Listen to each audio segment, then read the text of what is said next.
Benny's being a bit cynical, and I can understand why. Wingardium Leviosa.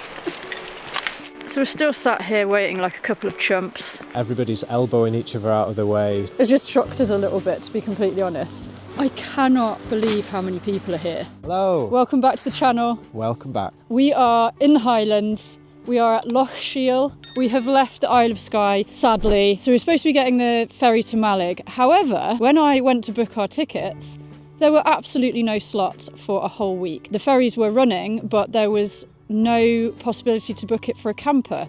Not really sure what was going on there. You can definitely take a camper on there. Maybe it was fully booked, but it just seemed quite odd. Every single passage was booked for over a week. So the snow was getting heavier, and with the ferry not being possible anymore, we decided it was time to leave. So we drove back across the Skye Bridge, back onto the mainland, and here we are in the most beautiful, most Scottish looking scenery ever.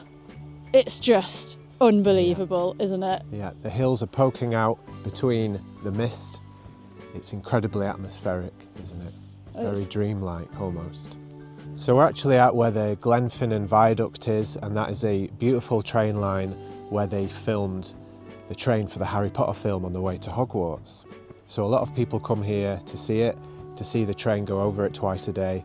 And here we are, although it is quite a time of year. We were speaking to some folk and they said it sometimes here is just like completely rammed. You can't find anywhere to park, so very glad that it's quiet. Yeah, it's not like that today. It is just absolutely stunning here. We're really excited to have a look around, so yeah, let's go check this place out.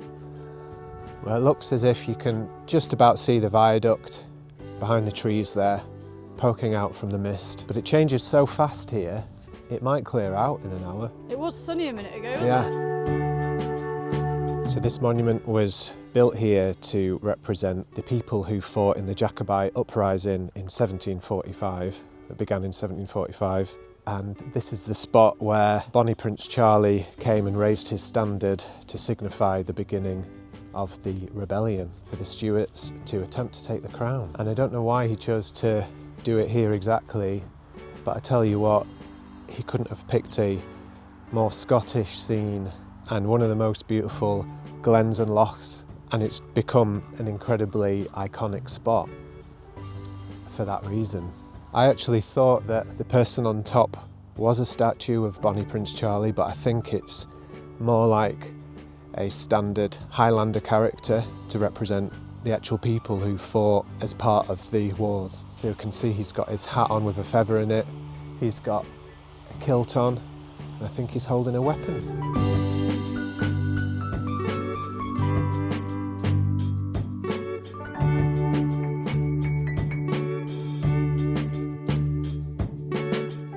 Okay, it started raining a bit more, so we've come back to the van, got more waterproof, eaten some cheese on toast, and now we are going to head to one of the viewpoints. So there's a few different viewpoints here to see the train. At this time of the year, the train only goes past once towards from Fort William to Malig and then once back. I think maybe in summer it passes twice. So we obviously want to try and see the train passing over the viaduct, because why wouldn't you? There was 3 coachloads of people have just arrived and there's a lot more cars. So yeah, it's a very, very popular place to come and visit, even at this time of year. So wow. I think the viewpoints are going to be pretty packed.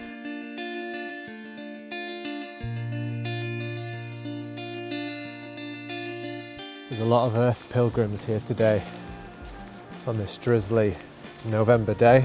I cannot believe how many people are here.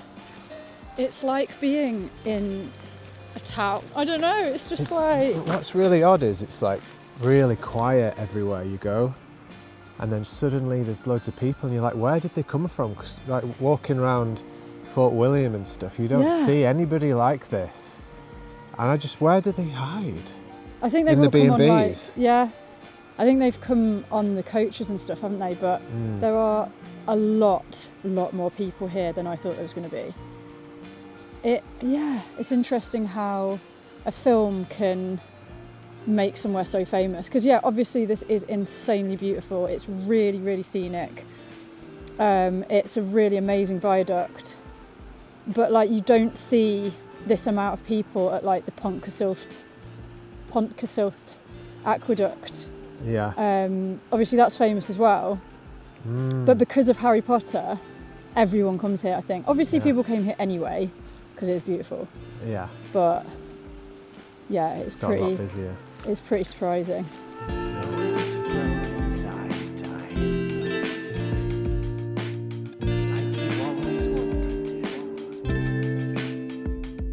So this is a magical wishing route. You stick your coin in, hammer it as hard as you can, and then Harry Potter grants all your wishes.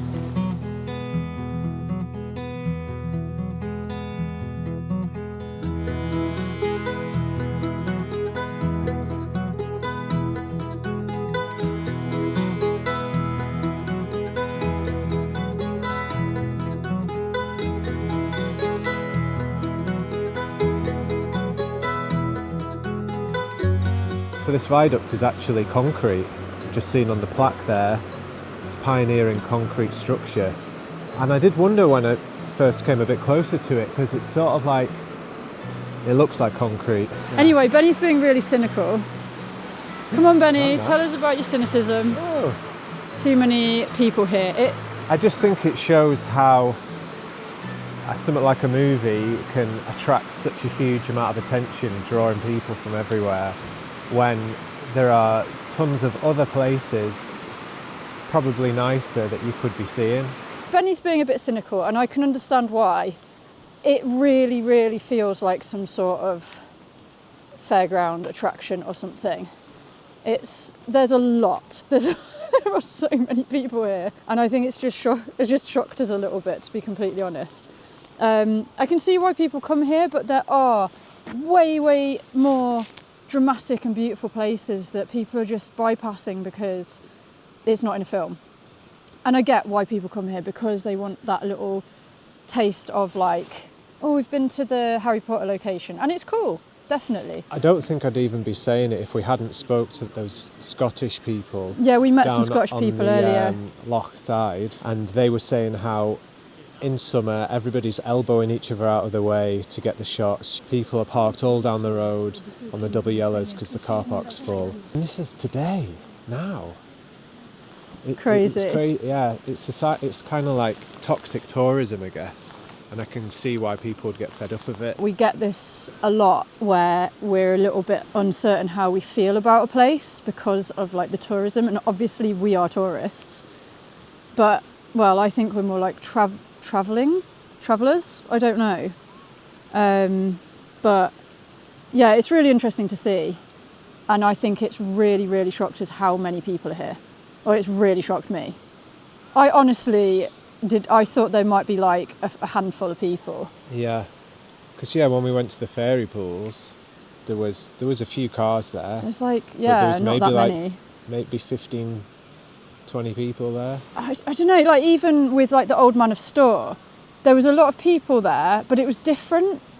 And it's because it's a film location, that's what it is. Okay guys, we're going to stop being cynical now and get up to this viewpoint. Time to reset the attitude. We're resetting the attitude. It's nice to see people enjoying themselves. Let's go back to the entrance and film again.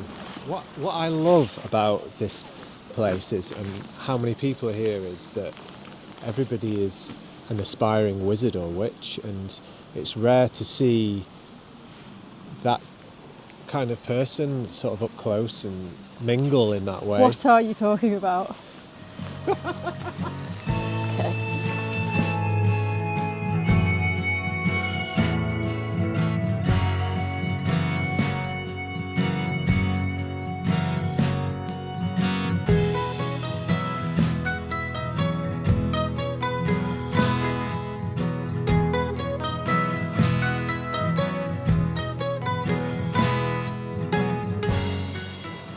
You can see on the hill behind us, like where the soil has all become sort of stepped, where thousands of people stand. It is a good view from crazy, up here. yeah. It's an awesome, awesome view.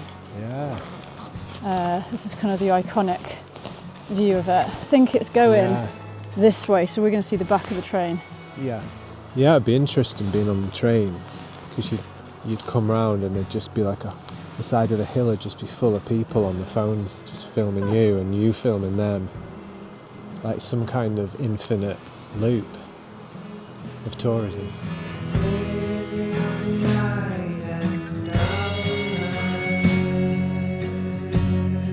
Okay, we've decided to stick up here because it is a pretty cool view, and I can't figure out a way onto the hill to see the train like coming towards you.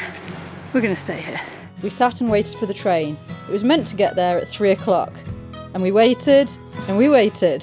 One eternity later. So we're still sat here waiting like a couple of chumps. It is really raining now. I feel like we've been waiting for so long that we can't just give up. Well, the thing is, a wizard is Can you hear it? A wizard is never late, so... It's not a train full of wizards. Of course it is, it's a flippy Harry Potter train. We're committed. We're committed now. We're not gonna bail now, are we? We've been waiting about half an hour. It's like 15 minutes late, I think. A few minutes later. Okay, we've been here 45 minutes and it's still not arrived, so we're a little bit confused where the Harry Potter train is, but I think we might just have to head back. And if we might see it on the way back down, and we'll get a shot of it if we do. I think it's quite often late by like 10 or 15 minutes, but it's late by more than half an hour, so we were just looking online and it says sometimes it just doesn't even turn up, so I don't want to sit here all day.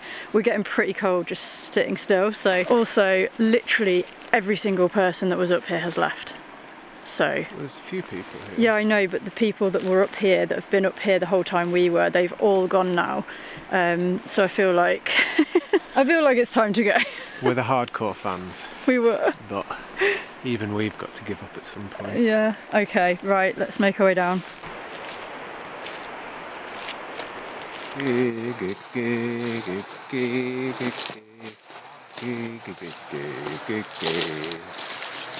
Wingardium Leviosa. We are now going to head even further west towards the coast and see if we can find a park up. We've got a couple in mind, so let's go there now.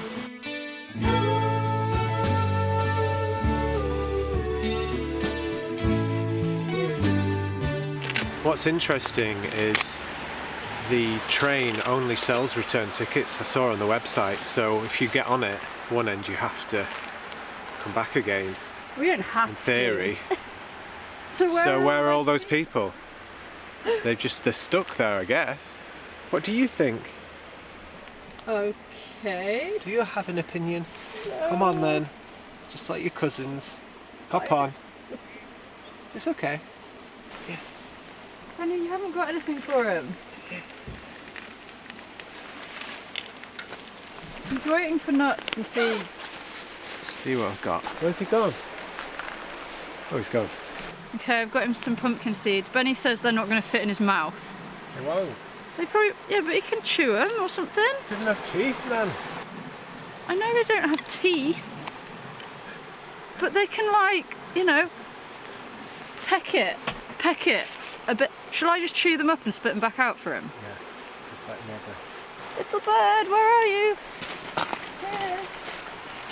Look. Oh, there. I can hear him, but... Come on. Pumpkin seeds, mate.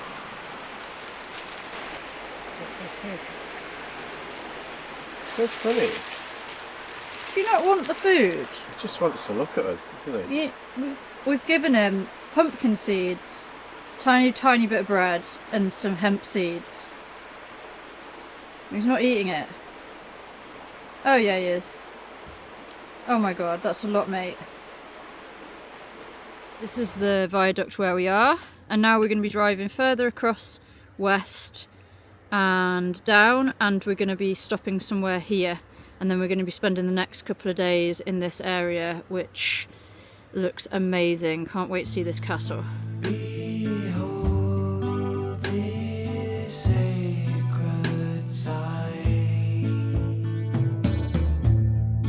hiding in plain sight.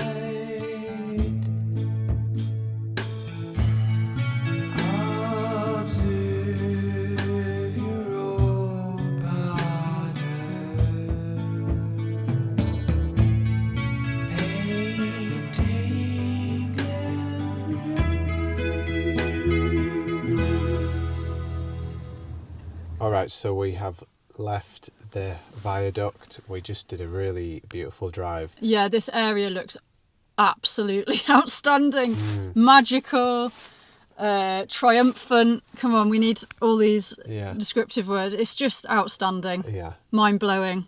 Anyway, Emily's had Cullen skink on her mind for the past 3 weeks. Right, that just sounds so wrong. Cullen skink is a type of soup, guys.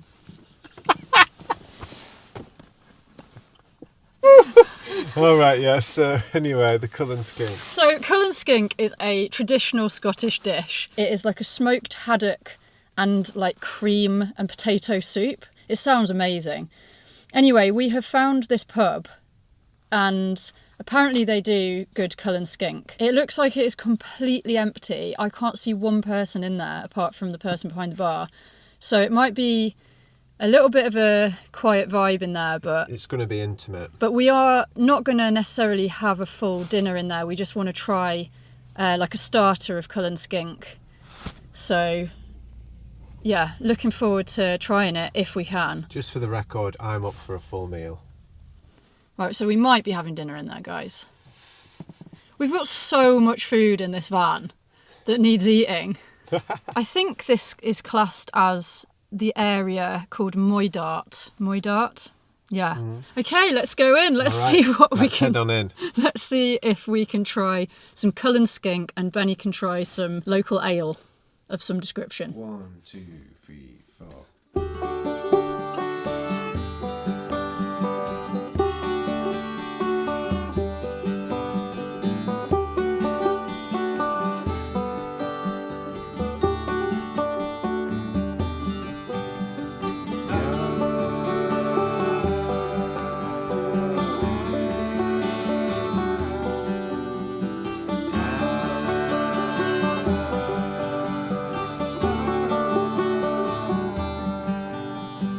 Answering only to the sun, listening always to the song, the quietest question of them. Okay, so I've got fish and chips.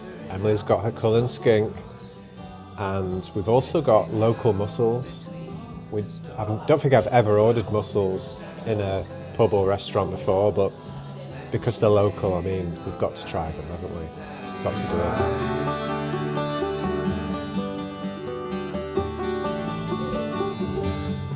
Oh, that's great. I love it with the sauce. Never had mussels with sauce like that. Okay, I've never tried a mussel before in my life. I'm quite intimidated, I'm not going to lie. But they look amazing, they smell incredible. They come in like a tomatoey broth and it comes with a slice of their own homemade soda bread as well. That's really good. What do you think? You like it? Yeah. The texture is interesting. That sauce is unreal.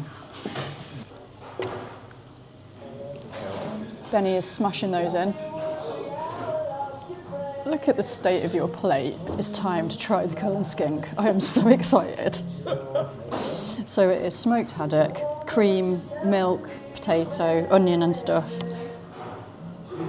Look at that. My mouth's actually watering. Loads of fish in here.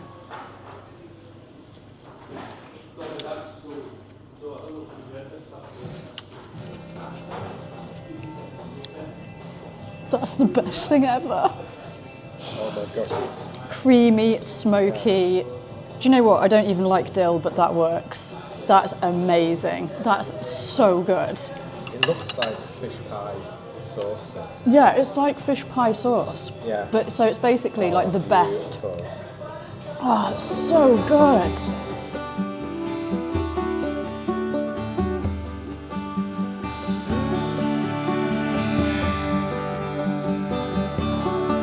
Fish and chips. It's wonderful. It looks absolutely supreme. Yeah, it's high, done to a high standard, guys. I'm very impressed. This the tartar sauce is lovely as well. Listening always to the song, the quietest question of them all, whispering outwards from beyond, drifting now between the stones, the mountains and the festivals. Okay guys, so we've got sticky toffee pudding, which I think is actually a traditional Scottish pudding. It comes with whiskey ice cream, and it said something about smoked salt. Try this. It is like smoky, salty, sweet. That's a good pudding.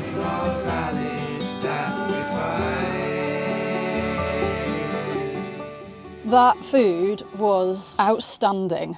I'm so glad we ate properly there. We were just going to try the Cull and Skink, but Benny heavily suggested that we should have our dinner there, and very glad we did. Oh, so good. I highly recommend it. It's called the Glenfinnan Inn, and there is accommodation here as well, so definitely come here. Yeah.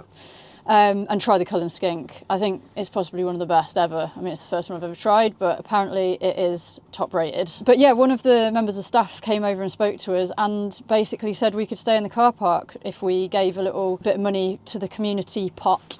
So yeah, gave him a tenner. And yeah, we can stay the night. They even offered us electricity, but we don't need that. So sadly, we didn't time it right for the session that they have here, the music session that they have on the last Sunday of the month. So that's going to be next weekend. And we're not going to be here. We won't be here, sadly. Yeah, real shame. So the lady also told us a good walk that we're going to go and do tomorrow. And she has said that we can carry on parking here during the day tomorrow whilst we're out on that walk. So that's really kind and super handy. Yeah, so perfect. We did see quite a few lay-bys that we could probably park up in, but they offered for us to stay here, so it's really perfect. Very excited to see the views just from this car park tomorrow, because I think it's going to be crazy, unbelievably beautiful here. In a lot of ways, I sort of wish we had got more time in this area, because I think it's going to be a really special bit of the Highlands. We'll just have to come back another time, won't we? There's so many places. We will. We haven't been able to see them all, that's for sure. We've only done a tiny little slice. In last week's episode, you may remember, if you watched it, we were on the Isle of Skye. We visited the magical fairy pools, and then we went to the Talisker distillery, and I tried a couple of whiskies. I really enjoyed them, and eventually I ended up buying a bottle to take back to England with me. It's probably going to last me 6 months. I'll share it with some friends. So I ended up getting a bottle of the Talisker Skye. So I'm going to have a little wee dram just to help this food go down, because I've never been as full in my life. But first, let me read you some descriptions. Elemental warm notes. Verdant richness. Made by the sea, a spirit as wild as our island. From rugged coastlines and beastly storms to warming sunbeams and soaring skies. The Isle of Skye powers through our veins and invigorates our soul, and gives us wobbly heads as the evening progresses, so raw, yet so refined. I mean, there's got some good poets on the side for this, writing on these boxes, haven't they? So I didn't actually try this one in the distillery, but as you can see, I have actually tried it already. Oh, and it's... So is a dram like you just pour, count to 5? I don't know.